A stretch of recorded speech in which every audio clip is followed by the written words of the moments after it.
Okay, so I got to ask this. I know everybody's asking, how in the hell do you keep your identity from being discovered when you're a CIA agent?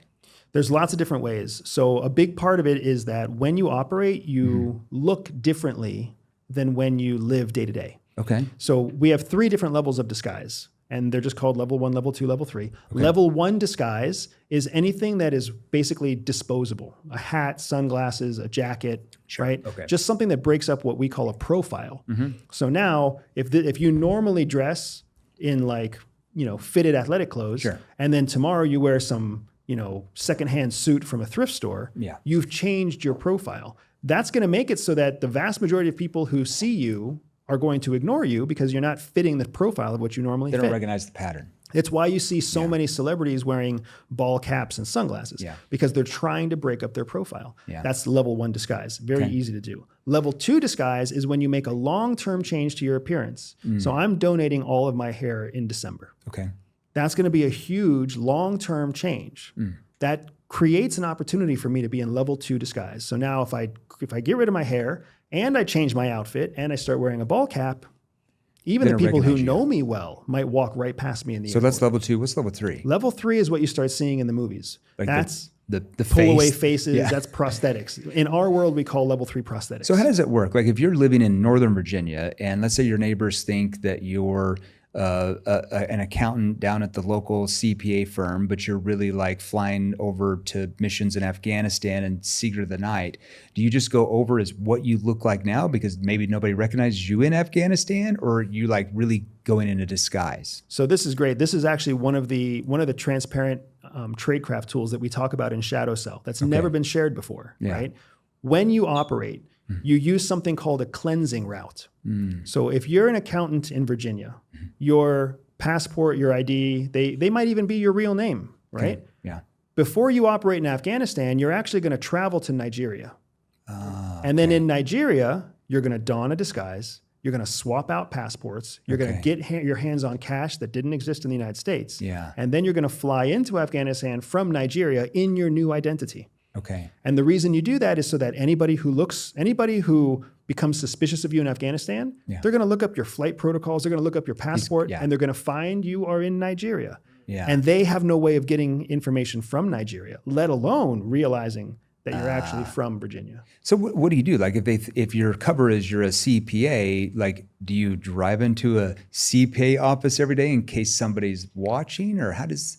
I mean, I've seen a lot of spy shows. I'm just trying to put all this together. It depends on the level of your cover. So if you're under a deep cover, then you might actually have a shell company set up that is its own office, and that office has what's known as a SCIF, Special Compartmented Information Facility, a SCIF inside it that directly is tied to Langley. CIA headquarters. So you go into your signal blocked SCIF and you do your work with Langley, even though you're living in an outbuilding that's Would there be other CIA agents that are acting as office workers for the same company, but they're really working for the CIA too? I got to go down the rabbit hole. Yeah, well, they're not going to act as office workers. They're going to act as whatever, because one shell company might have 3 officers that are all covered by that shell company. Right? I see. But it's just companies of companies of companies. And at the end of the day, all the funding comes from the black budget of CIA. So it's all scrubbed, washed, and laundered. I mean, here's my worldview. I'm watching Jason Bourne. I'm watching James Bond. I'm watching Mr. and Mrs. Smith. So this is where I'm kind of gleaning this information. So correct me if I'm wrong. What's one lesson that you've learned about human behavior in the CIA that most people would have no clue? That most people would have like something you learned about humans and the way we behave that most people just would have no clue. So I think that I'm going to tell you what I think is the most powerful. And I don't think that people are clueless to it. Human beings are predictably selfish. Like they are painfully selfish. And it doesn't matter how selfless they try to pretend to be. It doesn't matter how kind and caring they pretend to be. At the end of the day, they are extremely selfish. Agreed. And when you take away all of the excess that they have, their comforts, their protections, their predictable lifestyles, when you take all that away, you really start to unlock that selfish, kind of evil, self-interested person. And it's in part because we are all driven by this evil, vindictive survival instinct. That is the reason that so much of life is conflict. So let's say that somebody, this is really good. Let's say that somebody is known as somebody that always donates their time to community shelters. Like they are just, the world thinks they're the most selfless person. They're actually not, because they actually have a fear of something that drives them to do that so they can be seen a certain way. Exactly Describe right. that. Think about how much effort has to go into crafting the consistency of that persona, right? How much effort has to go into every disrespect, how much effort has to go into every firm no, how much effort goes into all of the lack of support, right? So that selfless person has to put an incredible amount of resources into not showing that they are actually frustrated when you don't support them, and angry when you don't donate, and self-centered about wanting more recognition for the cause that they're fighting for. Right? This is how people truly are. So when you know that. CIA believes that all people are born with a spy secret superpower. For some people, that means they can win deals. For others, they can spot liars. Some can even seduce lovers. I built a free 3-minute test to help reveal to you exactly what your secret hidden superpower is. All you have to do is click on the link in the description below, take the test, and start using your spy superpower to stay ahead of 99% of people. You can cut down into their secret life faster, because at the core of all of our secret lives, we all know we're the asshole. Yeah. We're selfish and self-motivated. That person might have a fear of significance, and so that's why they do that, because it makes them feel significant. You might have, if you have a fear of significance, it might be like you want to become wealthy so people see you as significant, or you might, like, if you don't care about wealth, you have a fear of significance, you might want to donate all your time to shelters. That is solving that fear, or getting you away from that fear of significance, or whatever it is. Making an impact, making a difference, having a cause, right? It's all derivations of the same core calculus. Now, how does that help us with persuasion and influence, understanding those emotional needs? So there's a concept called the wheel of emotions. And if you've never looked it up, you can look it up on Google. The wheel of emotions is a fantastic tool. Go to ChatGPT. There we go, baby. Wheel of Emotions, ChatGPT.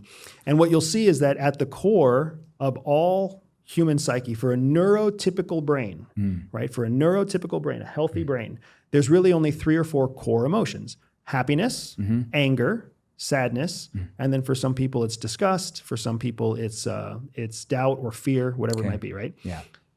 Of those core emotions, when you look at the bell curve of human existence, the vast majority of the bell curve are either angry, fearful, or disgusted at their core. That means that is the motivation that drives us. That is the emotion that we feel the most in a day. It's what keeps us alive. We are kept alive by our anger, or kept alive by our fear, or kept alive by our doubt and distrust for the people around us, right? True. That's what drives us to live every day. But we've been trained and socialized and conditioned that that's not acceptable. That's not socially acceptable. So we're layering coping mechanisms on top of it. We're hiding it. And then when we're all 40, we go to therapists who say that you're supposed to feel your feelings, right? But the reality is that's how all people are wired all over the world. So the faster you can basically identify someone's core emotion, and you can identify their core motivation, which we haven't quite talked about, but when you can identify a core motivation and a core emotion, they're going to feel like you understand them, and then boom, you're on the highway to the secret life. Does that make sense? I want to break this down for you. So let's say if you sold fitness or anything like that that helps people get in shape, and you're talking to an individual and you ask them why they're looking to get in shape or whatever, and they say, oh man, I just got to get in shape because I want to look good in a bikini this summer. What's their fear? Because that's not why they're doing that. Their fear is what? That they're going to be judged. Their fear is they're afraid that somebody's going to view them in a negative way because their body doesn't look good. But they're not necessarily going to tell you that in the beginning. That's what he's saying. Does that make sense? Okay. So you got to understand, like, even if somebody says, I'm looking for this because of this, and they say pleasure, you got to understand how to open up what they fear. Okay. There's a big difference And there. it's really powerful. Yeah, go ahead. When you chat GPT the emotion wheel, the reason this tool is so excellent is because it will tell you the vocabulary words that align with each of those core emotions. Yeah. So fear is not a word that anyone's going to use, but they will use words like doubt or lack of confidence. I'm concerned. I'm a little worried. Stressed. I'm stressed. They'll use those words, and you have to understand that those are monikers that mean fear. Yeah. And then likewise, you have to use the words because you can't use fear. If you use fear, they're going to push back and say, that's not me. I'm not afraid. I'm not afraid of being judged. No. I'm comfortable with who I am. You're like, no, you're not comfortable with where you are. That's why you're fucking here right now. That's why you're here. Yeah, exactly. 100%. Everybody getting this? This is really this is deeper stuff. Okay, so let's talk about AI. What limits should there be on AI when it comes to surveillance and warfare, or do you believe there should be limits? So this is a really great question because there is a dichotomy in all of us. The dichotomy is that we want to be able to keep our own secrets, but we don't want anybody else to be able to keep secrets from us. Right. And that's how we all feel as parents, as spouses, as kids. Yeah, you want your kids to tell you their secrets, but you're not willing to tell you yours. Exactly right. You want your wife to tell you her secrets, but you don't want to tell her your secrets. Exactly. Right? It's a dichotomy that exists all the time. Yeah. It's the same way with AI and the surveillance state. We want AI and surveillance to track everyone else and keep me safe. But we don't want AI and surveillance to track me when I cheat on my taxes or, Whatever. go to the casino with my paycheck. So we have a dichotomy. The way that the government views this, and it's important to understand that, the way that the government views it is that it is a massive efficiency to implement surveillance that's powered by AI. Because now you can essentially tell the AI to stay within the confines of the law, and it will perform better than a human law enforcement officer who might overstep their own boundaries. But we don't like the idea of an AI surveillance state. Yeah, and that's why everybody's like, oh, AI is going to replace salespeople. It will for like lower ticket stuff, scheduling appointments, stuff like that. But there's this big thing, this big gorilla in the room called the FTC. And eventually when grandma gets sold something expensive over the phone and the son comes in, why did you spend $10,000? AI scammed you, and they called the attorney general. There's going to start to be some regulation on it. So when AI calls, I'm sure there's going to be regulations just like this call is recorded for quality and assurance purposes. Now it's going to say, hey, this is AI. Would you like to continue the conversation or talk to a live representative? Yeah. And eventually, what are most people going to do? I'll take the live representative because they're going to feel like AI can actually manipulate them more than a real life human. You guys see that? Yeah, and what's wild is that we might actually see AI that is more capable of manipulating than a real life human. And again, it's going to serve in our best interest because when somebody has to choose between sitting on the phone for 2 hours or taking an AI bot after 10 minutes, they're eventually going to take the AI bot if the problem is big enough and the need is deep enough, and then the AI bot's going to make the same. Yeah, and lower ticket stuff, 100%. All right, so I got some rapid fire questions, but first, who really killed JFK? I would love to know myself. Has anybody ever asked you a question like that just because they thought you're in the CIA? People, you're like, actually, I've read the papers. It's classified though, but it's not all. Some of it's been released, but it's really classified. What do you say? Just laugh. I mean, I laugh, and I basically try not to make them feel bad because even if I knew that answer, I wouldn't tell you. Yeah, exactly, 100%. All right, so rapid fire questions. Rapid fire, the biggest red flag in somebody's body language is? When they touch their face. Why? When they touch their face, that's a sign of vulnerability. It means they feel threatened. So if you're trying to take power, it's a good thing. If you're not trying to take power, this is how you know you're losing them. You need people's hands off their face. Interesting. That's really good. Okay. What's the first thing you notice about someone when they walk into a room? Where they sit. Why? Because people tell you a lot about their attitude and their social comfort by where they sit. Front and center, like the guy here dressed in the vest, like he came here with confidence. He may not be a confident person, but he walked in and he took that seat intentionally, right? Meanwhile, you've got people in the back. Some of them are in the back because they came late. Some of them are in the back because they wanted to stay away. Some of them are doubting whether or not we're going to try to sell them something. Interesting. Yeah, the guard's up. Is selling something you do to people or selling something you do for people? In reality, you're selling to help. If you believe in what your product is, you almost have a moral obligation to like sell that product. Smart If man. you don't believe in your product, Yeah, then they're not going to believe in your product either. I agree. What did you pick up on me when we started talking in that room? That you were in front of your daughters. Okay. Yeah. Because was the I doing? first place I met you today was actually in the bathroom. Yeah, I remember. What'd you pick up in the bathroom? That you were putting yourself together. You were putting on something that was going to smell good. You were making Yeah. sure you looked right in the mirror. You were That's you were right. checking up on me by making sure that you saw one of my more popular podcast episodes. Mm-hmm. And I interrupted your routine. Yeah. And I was very aware, like I'm interrupting his routine. It's not what I Yep. want to do to anybody. Yep. But I ended up doing it to you. And then we rolled through it. We rolled through the awkward conversation while I'm peeing in the urinal and we're still Yeah. talking about stuff, right?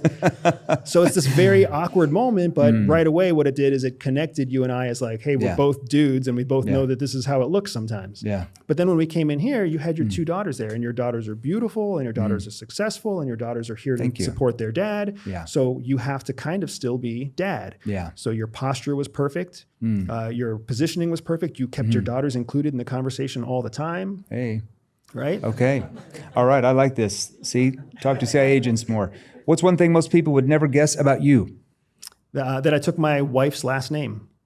When Tell I us got about that. married, Yeah. I came from a series of broken families. Okay. So my native name was not important to me. I just carried it with me everywhere. I even had a different name than my half sisters, right? Okay. So when I met my wife and I fell in love with my wife was the second daughter of a Latin man in a Latin family who had no sons, and he was the last boy in the family. Okay. So if my wife would have taken my name, it would have meant the end of her family line. Yeah. When I met my father-in-law, and he was more of a father to me than my own dad, and Yeah. I fell in love with my wife, and I saw how much she loved her dad and their culture, I was like, you know what? Let me take your last name. And then if we have a son, the name lives on. See how selfish he is? I love that. Because I wanted to get laid. I like that. I like that. Okay, so I got rapid fire. What's the most spy-like thing you still catch yourself doing in everyday life?